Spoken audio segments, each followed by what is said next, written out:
Szene Ice, take ice. Nice. What's up, guys? Welcome to Our Generation podcast. My name is Marco, your host, and today with Sara Čolić.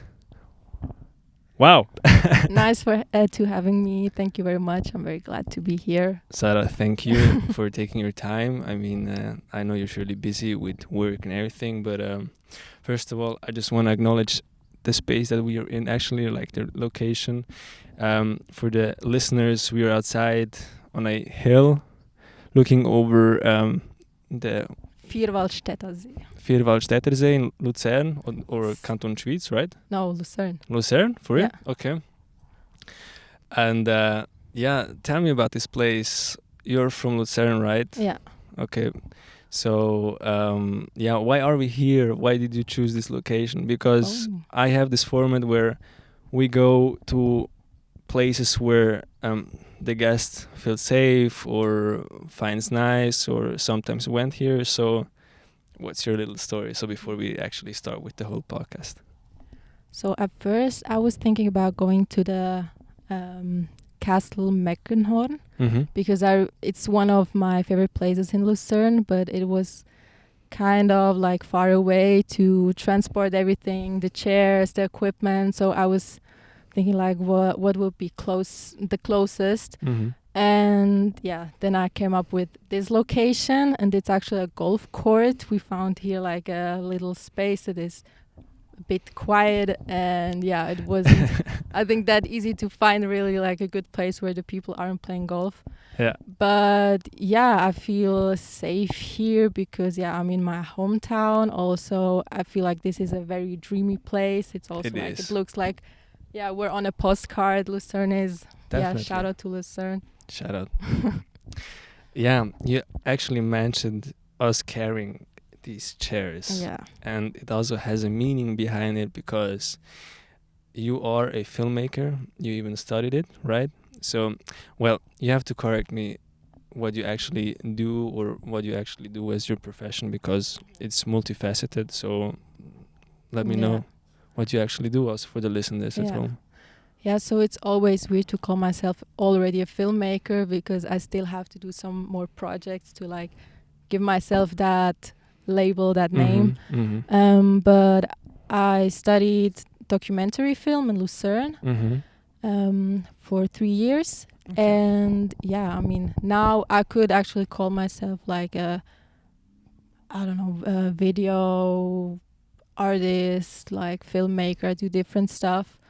I'm trying to do my own projects, but also work on different projects for other people on set, sometimes just like an assistant or like editing, also as a camera person. So I kind of do it all a little bit. Like it depends like what my position is in a project. Okay, so you actually get to know every job that actually is on set. Yeah, like every department kind of. Okay, so basically, is that something that you want to do because you want to understand each job properly, or is it just for you to be simply on set because you love to be on set as well? Yeah, like during my studies, we could like choose what would be like our direction, like after our studies, where we would like to go. And back then I chose I want to direct. That's also like my specification. But at the end I'm very curious to know like all departments. I think like especially as a director you have to understand like every department and go through everything so you can really work in a team and like also have empathy, like who is doing what and everything. That's why I also am like a very visual person, I would say. That's why I like to also do camera and be the DOP maybe for a short project and not just only directing. And also editing. I love editing, but sometimes it can also be like very frustrating. I can imagine. So it's like a love-hate relationship with editing, but I like these three. Yeah, like these three departments are like the main things that I do, like editing, camera, and direction. Wow. Okay. I mean, I find it quite nice that you actually want to get into the jobs of every department on set, especially through that you actually know how much effort is behind every job. Especially, of course, as a director, you have the whole set that you're directing, but also, I mean, every job is important and has its own value. And yeah, like I find it really amazing. And also, it's not a humble way to say, yeah, you're no, you're humble, but I feel like it's something that everybody should do in any specific role, not even not only in film, but also, for example, when you work in an office or something like that, you have to understand how work actually feels also in retail, for example, and also, you know, to have empathy with every stage or every department that actually exists in your job. So no, I actually truly enjoy it. But how did you actually get into film? I mean, has to be some certain, I mean, passion or something about it, because yeah. I get that question a lot, and it's always like very difficult to say like where it really started, but I was always like very fascinated by like film. Also, I grew up with my siblings. We watched a lot of TV. I think it already started there. So we were like really like TV kids, watched like everything, also every like cartoon and film. And also my dad, he always took videos of us when we were little. So the camera was kind of always present. And also when I was, I don't know, I think like 10 years old, my dad, he worked in like a computer fabric, and they have like a dumpster with a lot of technical digital stuff and gadgets which don't work anymore. And he found like a small digital camera and he gave it to me, and I kind of started vlogging at 10. Oh, okay. And I was doing like little sketches and everything. And then once I showed it to my siblings, and my sister, she found it so funny and she wanted to show it like at school and everything, but I was so embarrassed by it, and then I deleted everything. No. So yeah, that's so sad that I don't have that footage anymore. And that's painful. yeah. Oh man. And I told her that. She was like, no, I never wanted to show that to the like other students, but I don't know why, but I had it like that in my head. So it's the imposter syndrome, I guess. Yeah. But you face these challenges also, maybe also today, sharing certain projects. They also have certain emotions and value to yourself, maybe, that you actually create by your own. And also, at 10 you already have these thoughts of what are going to think the other kids at school. And today it is also with social media, and I often talk about this also in my podcast, and also ask the guests about it. I mean, do you get sometimes these thoughts of, oh, what are they going to think about it, or are you more of, however they see this, it's not really I mean, you know what I mean? I don't know, I feel like I never like really cared that much. Also, okay, as a kid, I get like I was doing like funny faces and stuff and really tried to be funny, and that was I found it kind of embarrassing, but I feel like humor was always my like coping mechanism. But yeah, that's like another topic. But yeah, with social media, actually, I never really cared because I knew people will always judge somehow. Yeah, that's true. And also, I feel like I grew up with, my parents always telling me, you have to like be yourself and be, not copy other people's people. And I feel like that was like always in my mind to like be myself and authentic.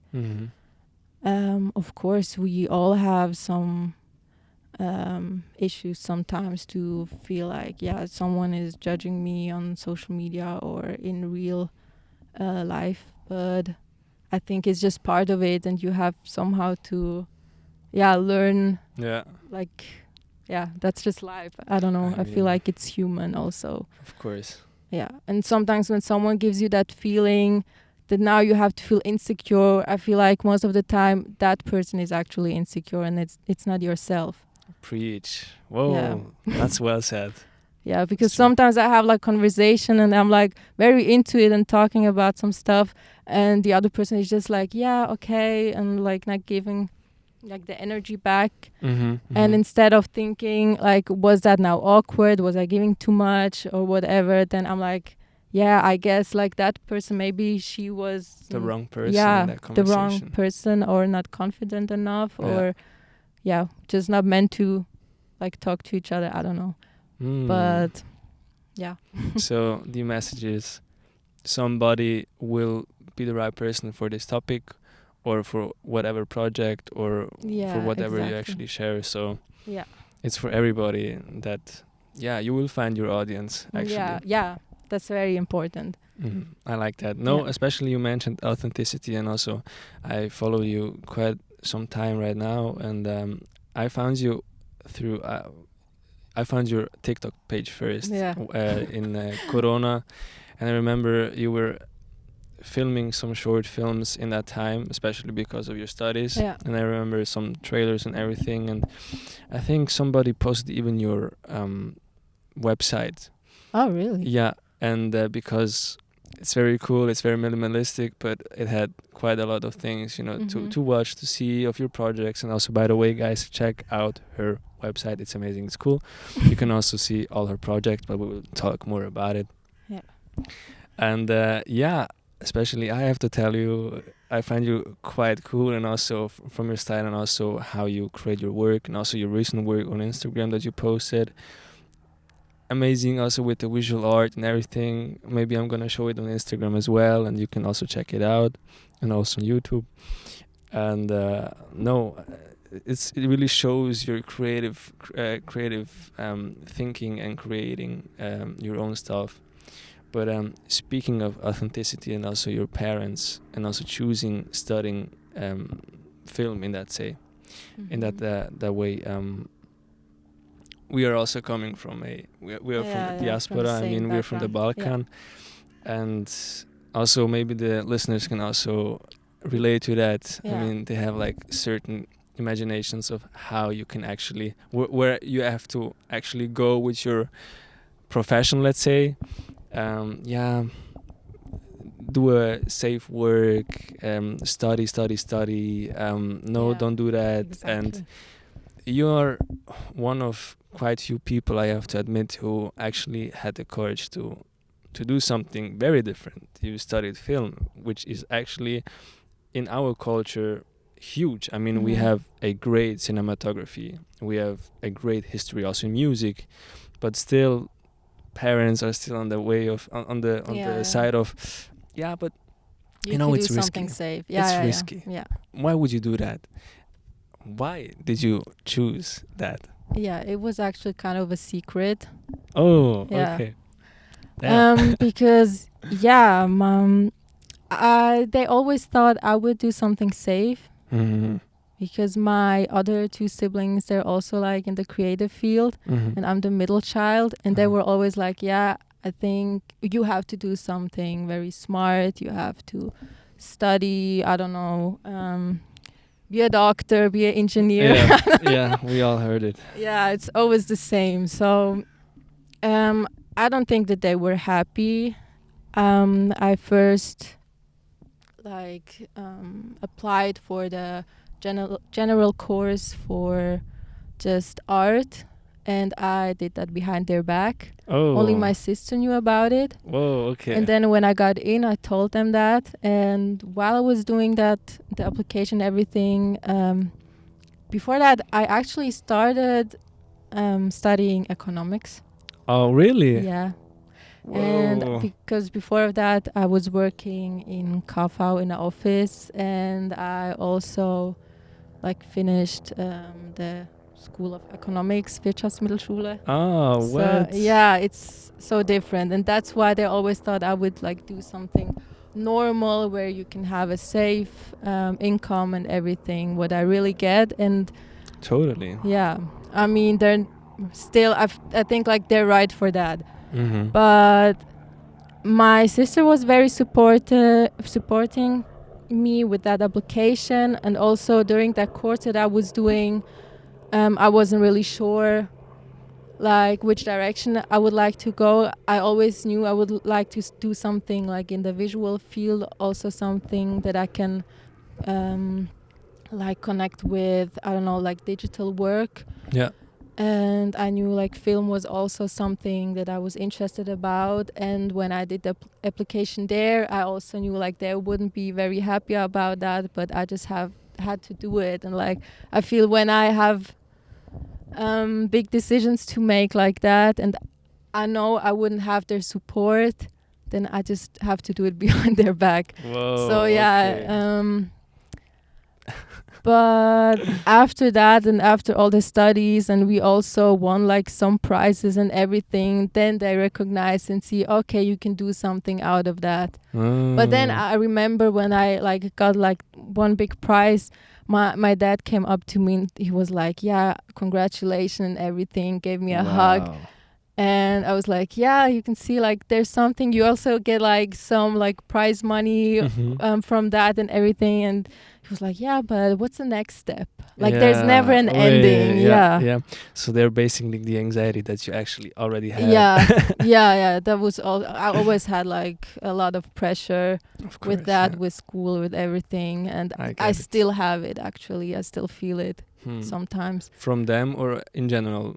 I think from both, from them and also from myself, because I have always like high expectations for me and my work and everything, and I think that comes from there. Yeah, I see. I mean, I can relate to with that very much. So I mean, a lot of people can, but truly amazing that you had the courage to do that and also to actually pursue your dream actually and achieve something with it, which as you mentioned, you won prizes and also during your school time, right? Yeah. So tell me about it. I know it's a short film about your great aunt. Yeah. And my aunt. It's like a documentary about her life basically, which is quite intimate.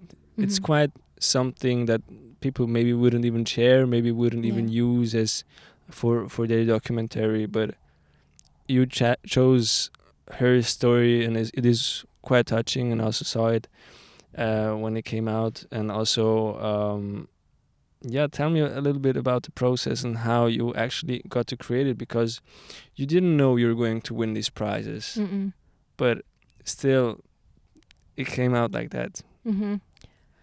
Yeah, I mean, it's always like a challenge to film with your family. And she was always, also when I was little as a kid, she was always there for us and a very important person. So that's why I also like choose to make that film, to give her like kind of something back, but also to spend time with her, because she's living alone, she doesn't have any kids, and it was more also like to use the film and documentary as an action to just like have like make memories actually with her. And we also were trying to talk about some topics, but sometimes it was difficult, and also, as you said, it's not that easy to like share intimate moments with your family. Also, what do you want to share? What should the public know? What they shouldn't know? Because she also she went through a lot of hard times. So I also didn't want to like put that label on her that she's like a victim of something or whatever.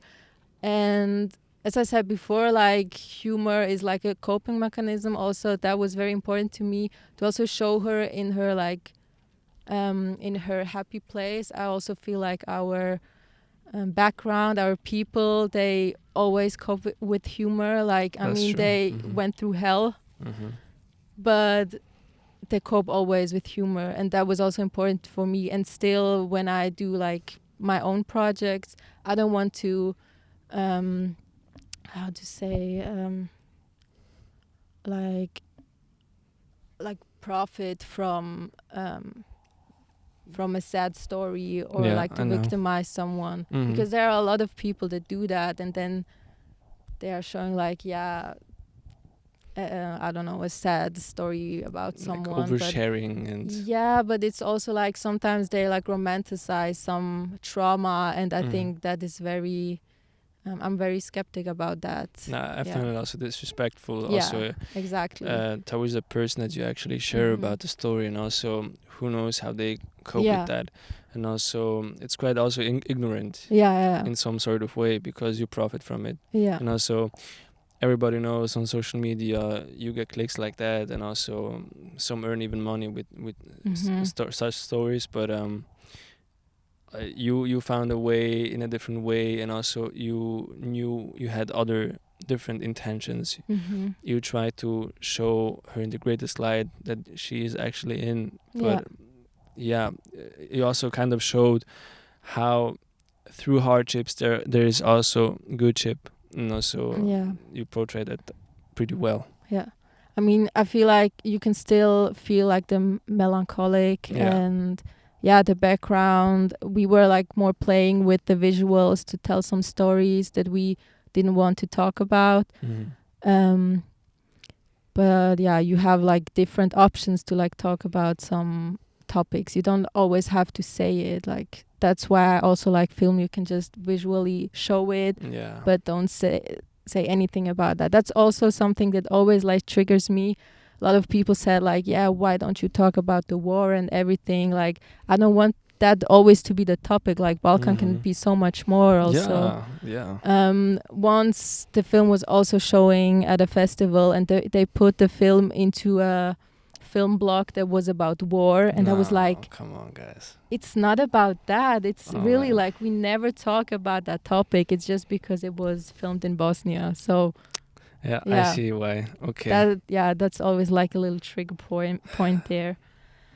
But I actually enjoy also working with my family, because I think we have a lot of things that we can. I feel like every family member could be like their own main character for a movie. But I sometimes don't know where to start with whom, or that's the biggest challenge that you actually face. Well, but I find it also nice that your family was in for it. I mean, to be also part of any project that you actually create, and also, I mean, your siblings, I know your brother and sister are also in the creative field. Your brother does music. Your sister is a makeup artist, right? No, she's a fashion designer. Fashion designer, right? And I mean, you couldn't get far away with your economics, honestly. So you would be the alien in the family, actually. You're right. I mean, we also we always want to collab together. We already like collab together, but like really do a project maybe one day. Okay. But like everyone is so busy, so sometimes it's also like very hard to find a schedule. Find a way. But I mean, it will find and the same interests as well. Well, that's also something. But I mean, I find it interesting. So you didn't collaborate on the short film that you did with your aunt? What do you mean? Were they part of it? My siblings? Yeah. Okay. Actually, yes. My brother did the music, and my sister, she's also a little part of the film. Like she's, I think, like twice in the film.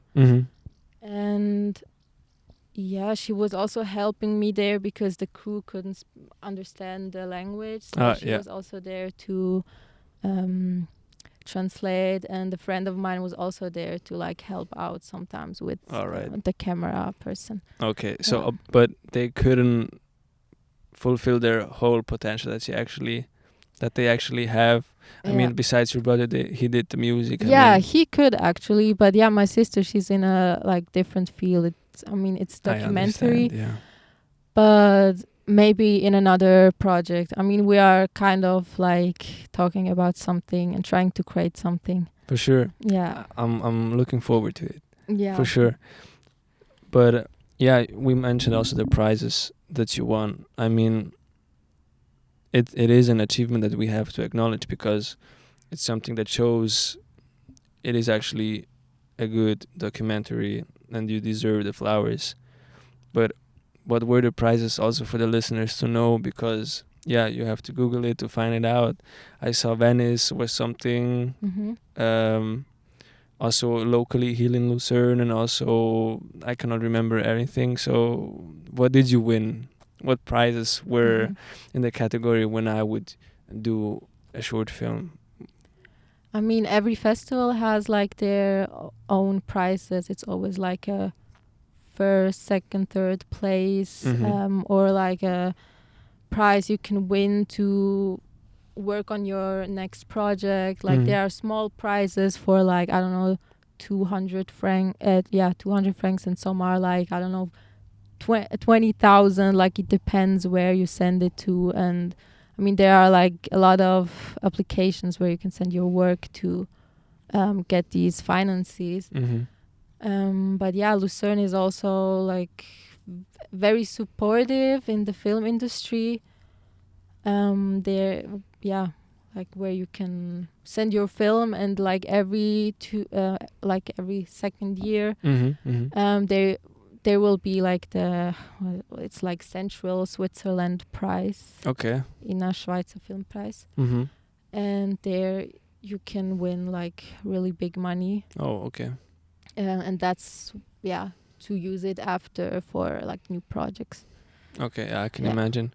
But do you specifically choose where to send in your projects, or do you just shoot your shot basically? Yeah, I just tried out. I feel like I would do it differently now. It's not that easy because there are so many festivals. You have like a platform, it's called Film Freeway. Okay. And you can make like your own site. It's like a film blog, and put all the informations and credits about your film. And then there's like a huge list of festivals, and you can like categorize or like filter it where you want to send it. Yeah. Some are very expensive also.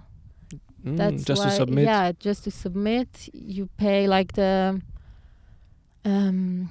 cheapest are around like, I don't know, 8 francs, 10 francs. Okay. But when you want to send it to like bigger festivals, it's always around like 100 or 70. It depends. Like, I don't know, if you want to send it to Berlinale in Berlin. Yeah.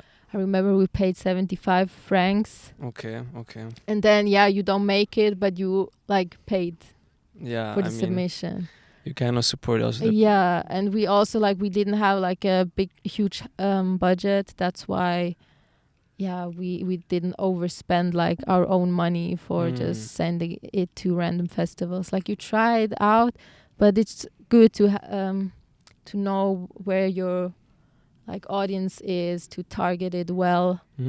Okay. And I feel like now I have like more experience and know some festivals where I would like send it next, and not just to random festivals where maybe you don't have that many chances. And also like to send it only for like cheap festivals, then they get so many submissions. I mean, you really have to target it to like your audience. But Venice, for example, it's huge. It's like very renowned. Yeah. Besides Cannes and Locarno and everything, in Berlinale as well. I find it quite crazy that it was, I think, like it's like a smaller, right? Yeah. Okay. Yeah. Because I saw it and I was like, what? No, it's Crazy. It's like a smaller for only short films. Yeah, but it's still, Venice shorts. Yeah. Still amazing. Wow. But let's speak a little bit aside of filmmaking and your projects. What does Sara do on her free time when she's not working on her projects? What do? I watch YouTube videos. Who do you watch? Currently, I love Vanilla Mace. Okay, no clue. No, she's currently really my favorite, but yeah. I don't know. Sometimes I just need some trashy content to. Yeah, it doesn't always have to be that serious. Also, like after my studies, it was very hard to. I don't know. I wasn't like feeling like watching films. I needed some time off actually, and I was just watching trash TV and some YouTube videos as well as reality shows. Yeah. And stuff. Okay. But then it took some time. I really needed some time off. Yeah. I see. But yeah, I don't know what I do in my free time. I feel like I'm always planning something for like a next project or yeah. Okay, but you use these platforms also for you to kind of detox and also recharge, and before you start working again on something else. But again, talking about projects, but how long are you working on some projects? Are there any specific timing, or what was the longest, what was the shortest? I mean, it depends. I mean, sometimes you have like only a 1-day shoot. Sometimes I'm working on set for like 5 days. Like when you do your own projects, you're like 1 year. You need time to like write your dossier. Yeah. And then send it in to get like some money so you can pay your team, your crew. And you have to organize everything for the shooting days and then the post-production, everything. And for a short film, you need 1 year. Oh, what? Oh, okay. Well, that's quite some different timings deadlines also that you have. Yeah, because like I would say like the shooting days and post-production, that's like a very short period of time that you have. I mean, it depends. Like in our studies, we also had deadlines and everything. But most of the time, you're just organizing stuff. So that's why it takes a lot of time before even shooting. Yeah. Okay. And to organize everything so you can, as I said, also pay your crew and everything. So that takes a lot of time, the whole organization process. Speaking also of, I mean, your family also mentioned it, your parents, and also speaking also of payments, working as on set and everything. How are the payments? Can people live of it? For example, I sometimes worked as a background actor at SRF, Schweizerische Radio Fernseh. And I mean, there's also always a crew. I mean, that's their fixed job. But also when you work as a freelancer, for example, how do you get your way around it? I mean, do you have a second job, or do you work mainly something and you do it as a hobby, or how do you manage your finance, let's say, with filming and everything? Yeah, I mean, currently my income isn't really stable, so I'm being honest with that. And as I told you, like when you asked me if I would like to like do that podcast, I was like, I don't know. I'm currently like really figuring out stuff, and I also like did some application for new things.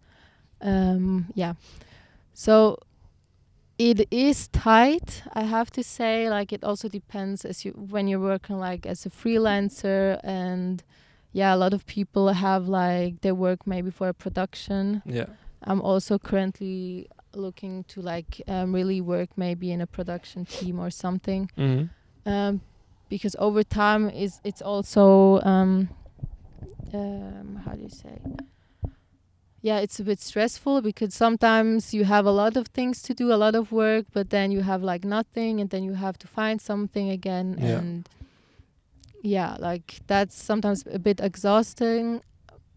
But that's why I'm also like currently trying to do my own project, as I said, also like a longer project where I want to send applications to get funds. So most people also live out of these kind of funds that like Switzerland has a lot of money. So they and here in Lucerne, they're also like very supportive with creative projects, and yeah, that's like one of my next steps to do.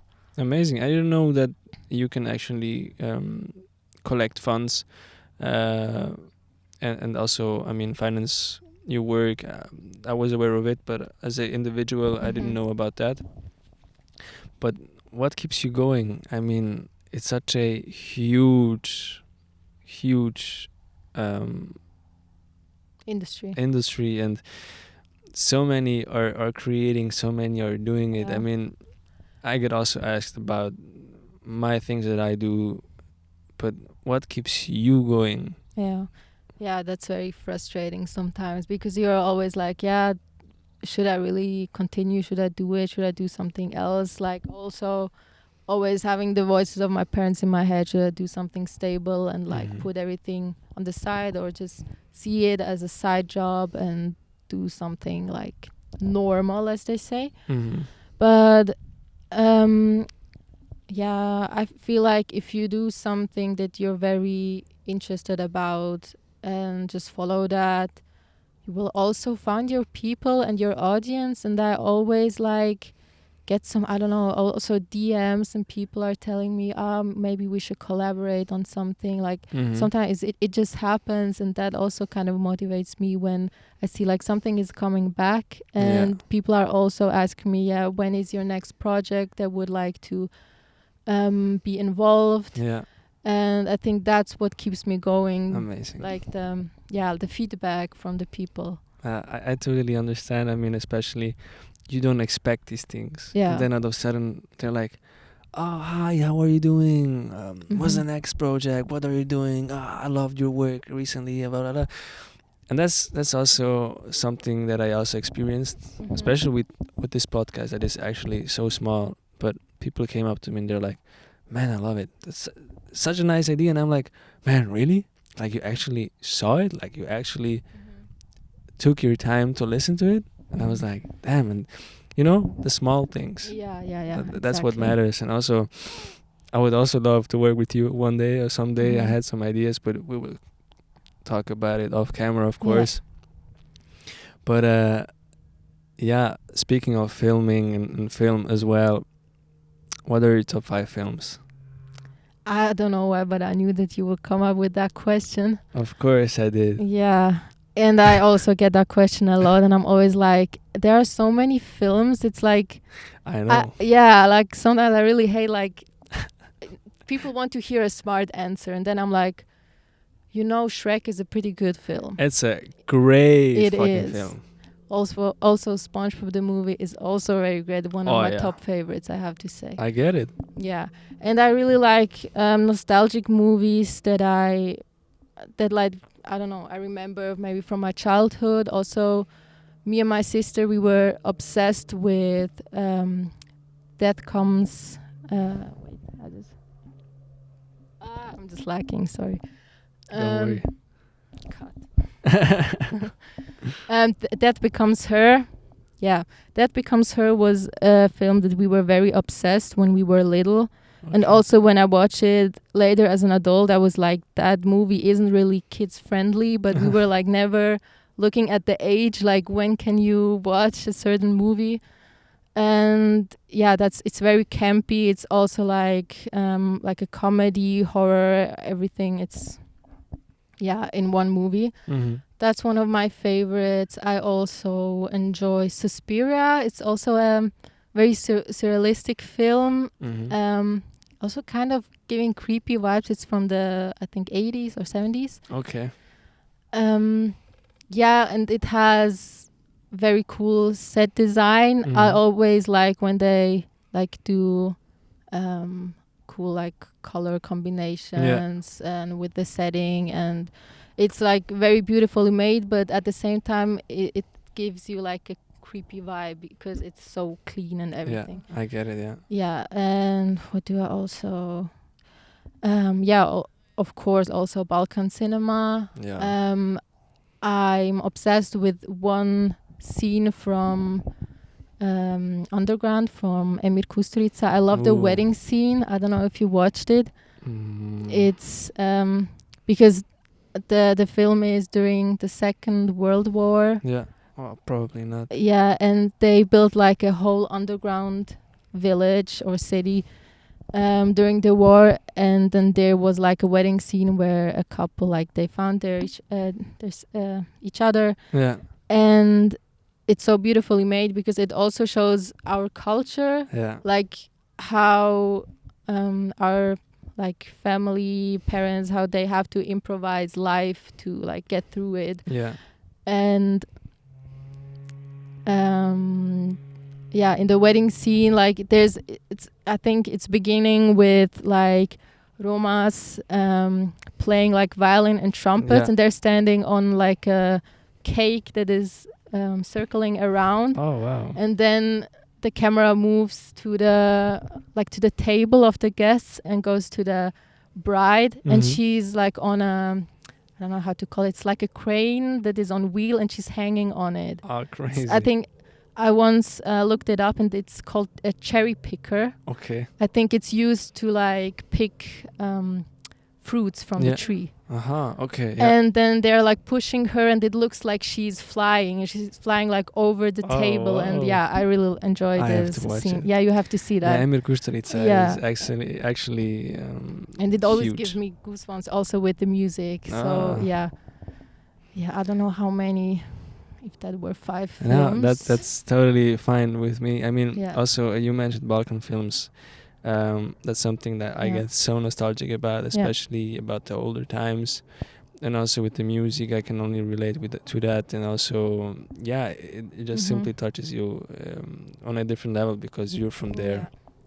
Do you have a favorite movie or your favorite 5 picks? Or 3? I didn't know I'm going to get asked about it. Okay, so my top 5.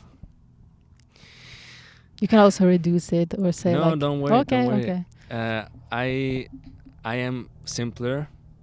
I'm not really that out of the box as you are, because I feel like you're more in depth with film. But I will say Godfather. Yeah. It's simply a classic. Perfect Days by Wim Wenders. Love that movie. Chungking Express. Oh, I don't know that one. From Wong Kar-wai. You know, like Fallen Angels or In the Mood for Love. Yeah. Like that's Yeah. one of his great films. That's 3. 4.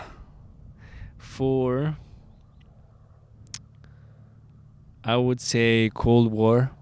It's a Polish film about the Second World War. And 5, man. There is a old Yugoslavian film that is called Doctor, and it's with Bata, the great actor, and it is in the 60s or 50s. And it's kind of a romance film, but also a quite funny one, and also you can also see the class and also the quality of their films back in the day, even how they created everything. And also I love this film. I watched it actually on YouTube. I found it there like randomly, and that's one of my favorites actually. But there is so many more film from the Balkans. Yeah. I feel like it also depends on your mood, like what you Definitely. want to watch. Because when you want to watch just something casual or funny, you choose something like Shrek. If you want to watch something where you want to cry after it, you watch, I don't know. Yeah, there's also like it's such a depressing film, but also very nice. It's called Lilia Forever. It's a Russian film. It's actually a Swedish, I think, director, but it's filmed in Russia, and also, very heavy topic. And it depends on your mood what you want to watch. And also your top 5 always changes. Yeah. But I just set my top 5 from Letterboxd actually. Yeah.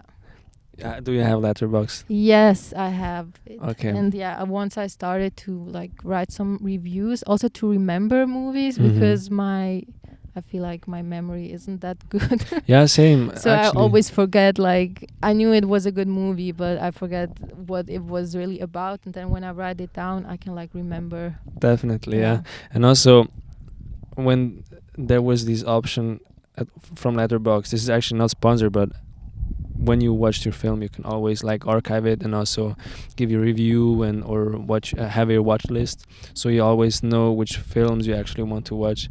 So it's a great app, and then I was able to choose what films I actually watched, and I was like, whoa, I actually watched this film. I remember back in the day, and I remember as a kid, like I was like very young, but me and my dad, we always watched film together, whatever it was. I remember my first memories of watching film was Aliens versus Predator. Like, this is not really actually child friendly, but these are the memories that I actually have. But I'm not traumatized by it. But we I also loved watched it. I'm like thinking of Mars Attack. Do you know that film? It's also with aliens. Probably. That movie is insane, and we watch it as kids. Also, like horror movies, it's also crazy. Like, yeah. No, I mean, I could never watch horror movies just for the fun. Like, there's so much film that you actually can watch, and I don't want to watch something that I get like so crazily scared, or I don't know. There's not my place about it. Like, I wouldn't get into this home. Like, Like, I'm why are you curious. going there? Yeah, like, I wouldn't, stay at home. Yeah, I wouldn't buy the home where Boogeyman lived and is still doing his stuff. Like, why are you doing that? Just for the sake for your But we're already talking about the film. But speaking of Balkan, have you ever thought of doing something again in the Balkans, or connect with people there and actually work there, because the cinematography is huge in the ex-Yugoslavia region, let's say? I was always thinking about doing collaboration also with other people, with people in the Balkans. I also follow a lot of people that are videographers or in the film industry. And some are also following back, and I always love to see what they're doing. Like, I feel like their infrastructure is insane. It's sometimes I feel like it's even bigger than here. What do you mean by infrastructure? Sorry. The equipment and everything that they have for their productions. Because they share a lot of also behind the scenes, also for like music videos and just for like PR stuff and everything. Like I feel like that's always like my main topics.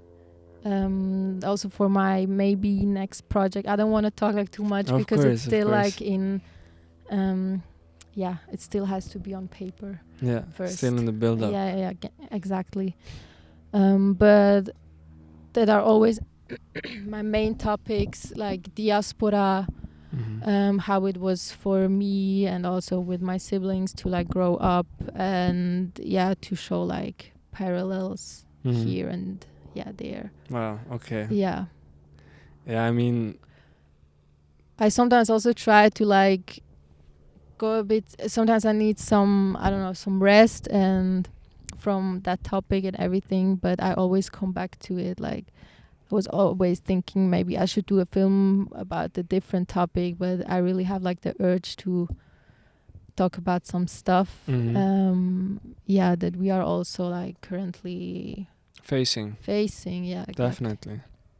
No, I can imagine just by going back home, when you're going back home, meaning by going back to Bosnia, seeing your family there, you just simply start to reminisce and start daydreaming about certain projects or having certain ideas where you actually could do or create.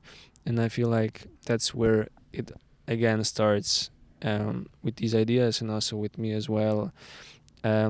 Maybe as the listeners maybe know, I work as a model, and back then as a kid I loved theater a lot, and I thought of maybe going back to it and also going into acting, but I couldn't do it here in Switzerland just because of the stage here is just simply small, and also the cinematography is not really that acknowledged worldwide. And then in comparison to the ex-Balkan region, that is quite popular, it's quite underrated in my opinion, not because I'm from there, but simply because, as you said, the infrastructure is there because of a certain reason, and it's because it's internationally also more acknowledged. And I would love to challenge myself, even doing something that, is kind of outside of the box, because we're the diaspora kids that are seen as the Swiss people are back home, but you're not like facing the reality of you're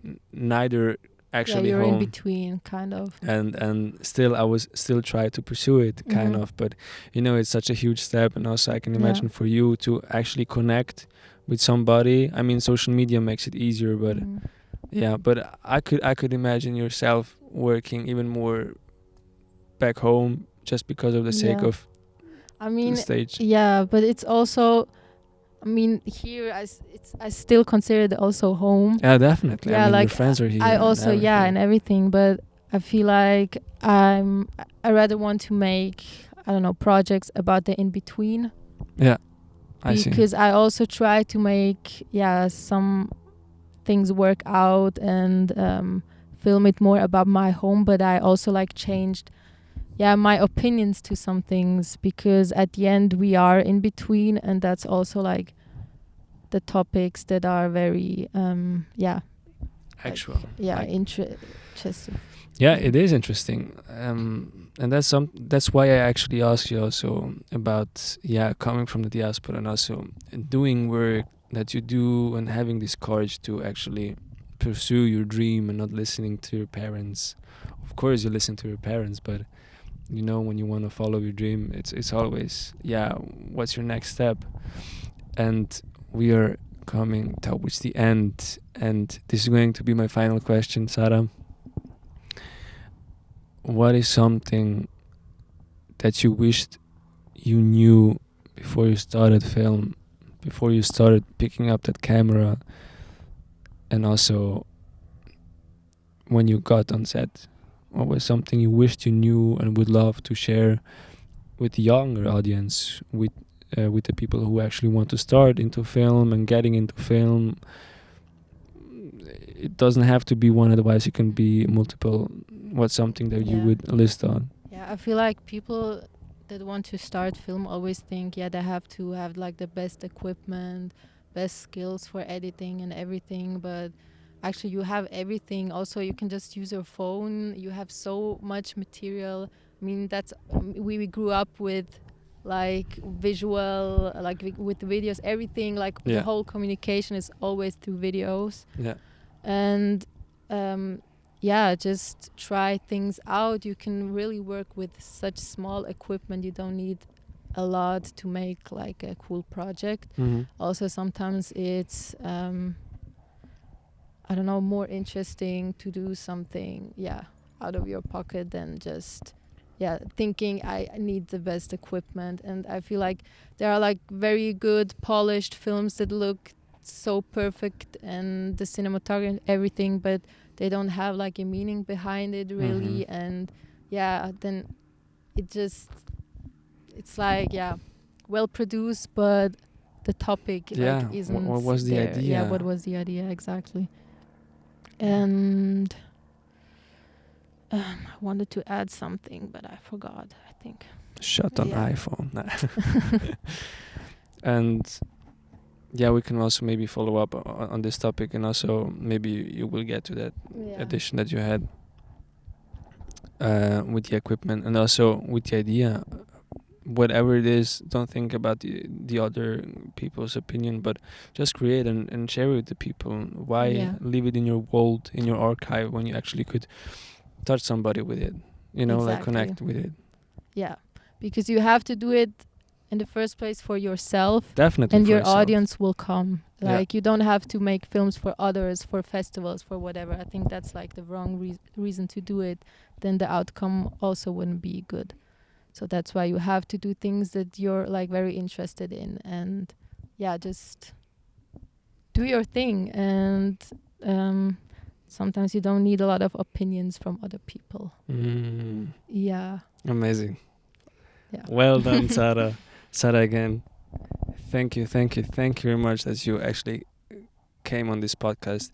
Thank you for having me. That we were able to share a little bit your story, and also I'm looking forward to see more projects from you. And also, guys, follow her on Instagram, on TikTok, wherever she has her tag on it.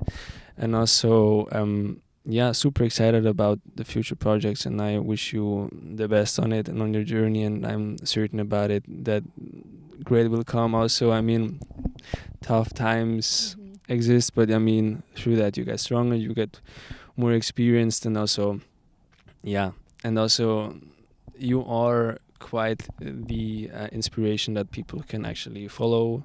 I'm not saying that as a friend or just because you're my guest here, but also because it's true. I can see through your projects and your work how much it matters for you, how passionate you are about this, your work, and yeah, that's quite an example that you're setting, and yeah, people will surely profit of it. And I'm really glad that you came on this platform, because this platform is here to share stories from other people, and you're one of them. You're actually the first woman on this podcast, which is great. I'm super happy. Yeah. And many more will come, but I would also always be happy to have you on this podcast when you're also going to share a film, maybe, or have a little, how do we say this, tour of marketing, and sharing a little bit about your next upcoming projects that the people always do. And yeah, you're always welcome here. So thank you. Thank you very much, Sara, and yeah, take care. Thanks for having me.